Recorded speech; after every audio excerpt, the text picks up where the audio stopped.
આપણે તો વહુઓન રાજમાં શું હવે ઘઉં ભરી આપણે કર્યું એ બધું આ બધું કરે.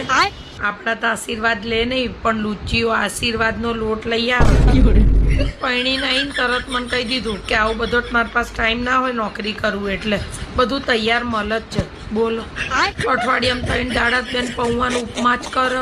નોકરીએથી આવીને તો કે થાકી ગઈ વસતા રહી એમના કયામ નહીં લી માગી વસ્તુઓ હાલે આપણે કઈ કહીએ ગમે નહીં. હમણાં ચકુન ત્યાં છોકરાને જેમ પીવડાવવા જવાની હતી ને તો મેં કીધું સોનાનું કંઈક લઈ જજો. તો લુચ્ચી મારી હારી કે તમારે કે હાથની કડલી પડી છે ને એમાંથી કે કંઈક કરાઈને દઈ દઈએ. મેં ના પાડી દીધી અપાયેલી બહુ જબરીઓ બાપ. અત્યારની વહુઓ પાસે આપણું પાછું ના આવે. આપણે જેટલું કર્યું ને એનો અડધો ટકો નથી કરતી લુચ્ચીઓ. તોય પાછી ટંગડી ઊંચી જ રાખે. ધણી બાયડી ઘેલા થઈ ગયા ને આપણા ધણી થયા આપણા ક્યારેય નહીં લી. ઘરના હાટું આપણને ધોઈ નાખતા હતા અને અત્યારના ધણી બાયલાને જેમ વાયન વાય. મારો છોકરો આવી ગયો એમાં. મુયું આપણે ક્યાં જીવ્યા એટલું જીવવું છે. પ્રેમથી જ જીવીએ પણ આપણું મન બળે અલી. આવું બધું જોઈએ. આપણો છોકરો ટચલી આંગળીએ નાચે.